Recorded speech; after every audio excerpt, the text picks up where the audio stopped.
Hey guys, तो आज के इस वीडियो का टॉपिक है double equal to operator versus triple equal to operator in JavaScript. अब अगर मैं डबल इक्वल टू ऑपरेटर की बात करूं तो बाकी सारी लैंग्वेजेस की तरह जावास्क्रिप्ट में भी डबल इक्वल टू ऑपरेटर दो वेरिएबल की वैल्यूज को कंपेयर करने के लिए यूज होता है।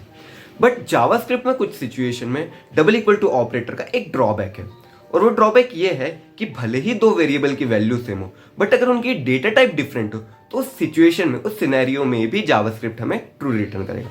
अब आपकी बेटर अंडरस्टैंडिंग के लिए हम इसे एक एग्जांपल से समझते हैं। सपोज मेरे पास दो वेरिएबल है, एक वेरिएबल में मेरे पास नंबर वाला 5 है और दूसरे वेरिएबल में मेरे पास स्ट्रिंग वाला 5 है, मतलब कि डबल कोट्स के अंदर 5 है। तो सपोज करिए अगर हमने इन दो वेरिएबल्स को डबल इक्वल टू ऑपरेटर की मदद से कंपेयर करा है तो इस सिचुएशन में भी जावास्क्रिप्ट हमें ट्रू रिटर्न करेगा। बट आप खुद सोचिए ना, लॉजिकली तो ये चीज गलत है ना। तो अब इसी ड्रॉबैक को दूर करने के लिए जावास्क्रिप्ट ने ट्रिपल इक्वल टू ऑपरेटर का कंसेप्ट लाया। अब सबसे पहले ट्रिपल इक्वल टू ऑपरेटर की थ्योरी को देखते हैं।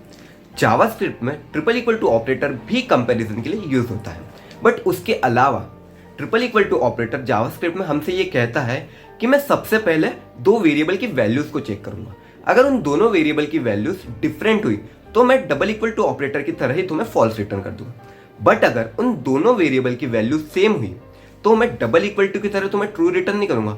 उससे पहले, तुम्हें ट्रू रिटर्न करने से पहले मैं एक और चीज चेक करूंगा, और मैं ये चीज चेक करूंगा कि क्या उन दोनों वेरिएबल्स की डेटा टाइप सेम है।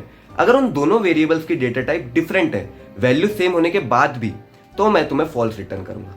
बट अगर उन दोनों वेरिएबल्स की वैल्यूज भी सेम है और उन दोनों वेरिएबल्स की डेटा टाइप भी सेम है, तभी मैं तुम्हें ट्रू रिटर्न करूंगा। सो अब अगर मैं डबल इक्वल टू ऑपरेटर और ट्रिपल इक्वल टू ऑपरेटर के बीच के डिफरेंस को एक लाइन में कंक्लूड करूं तो डबल इक्वल टू ऑपरेटर को सिर्फ और सिर्फ वैल्यू से मतलब होता है, उसे डेटा टाइप से कोई मतलब नहीं। वो हमसे ये कहता है कि अगर दो वेरिएबल की वैल्यू सेम है और उनकी डेटा टाइप डिफरेंट भी हो, उनकी डेटा टाइप अलग भी हो, तो भी मैं तुम्हें ट्रू रिटर्न करूंगा।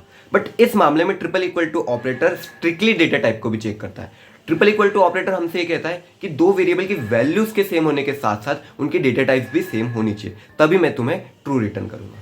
सो आई होप गाइस अब आपको डबल इक्वल टू ऑपरेटर और ट्रिपल इक्वल टू ऑपरेटर के बीच का डिफरेंस अच्छे से क्रिस्टल क्लियर हो गया होगा। बट आइए चले कोड विंडो में इसे कोड करके देखते हैं, क्योंकि प्रैक्टिकल चीजें ज्यादा क्लियर होती है। तो आइए अब हम सबसे पहले डबल इक्वल टू ऑपरेटर का केस देखते हैं। अब double equal to operator simple सा क्या कहता है कि मैं अगर दोनों वेरिएबल्स की वैल्यू सेम होगी तो तुम्हें ट्रू ही रिटर्न करूंगा। तो सबसे पहले वाला केस देख लेते हैं। सपोज मैंने लिखा 5 डबल इक्वल टू 5। अब इस सिचुएशन में तो डबल इक्वल टू ऑपरेटर हमें ट्रू ही रिटर्न करेगा। बट इसके अलावा डबल इक्वल टू ऑपरेटर हमसे क्या कहता है कि मुझे डेटा टाइप से कोई मतलब ही नहीं है। अगर दोनों की वैल्यू सेम है और डेटा टाइप भले ही डिफरेंट भी हो तो भी मैं तुम्हें क्या ही रिटर्न करूंगा, तो भी मैं तुम्हें ट्रू ही रिटर्न करूंगा। इसका भी एक एग्जांपल देख लीजिए। सपोज मेरे पास एक नंबर वाला 5 है और एक स्ट्रिंग वाला 5 है। तो अब यहाँ पर दोनों की वैल्यूज तो सेम है, बट इन दोनों की डेटा टाइप तो डिफरेंट है ना। तो इस सिचुएशन में जावास्क्रिप्ट हमें क्या रिटर्न करेगी? इस सिचुएशन में भी जावास्क्रिप्ट हमें ट्रू ही रिटर्न करेगी। बट लॉजिकली ये चीज तो गलत है ना। तो इस ड्रॉबैक को किसने दूर किया? ट्रिपल इक्वल टू ऑपरेटर ने दूर किया। अब सपोज मैं triple equal to operator use करता हूँ। सबसे पहले सिंपल वाला केस देख लेते हैं। सपोज मेरे पास दो वैल्यूज है और उन दोनों दो वैल्यूज भी सेम है और उन दोनों की डेटा टाइप भी सेम है। यहाँ पर आप देख सकते हैं 5, दोनों 5 नंबर फॉर्म में है मेरे पास। अब इस सिचुएशन में तो जावास्क्रिप्ट ट्रू ही रिटर्न करेगा, ठीक है। बट अब अगर मैंने क्या होगा यहाँ पे हल्का से चेंज कर दिया, एक 5 मेरे पास नंबर वाला और एक 5 मेरे पास स्ट्रिंग फॉर्म में, तो अब यहाँ पर जावास्क्रिप्ट इंटेलिजेंटली बिहेव करेगी।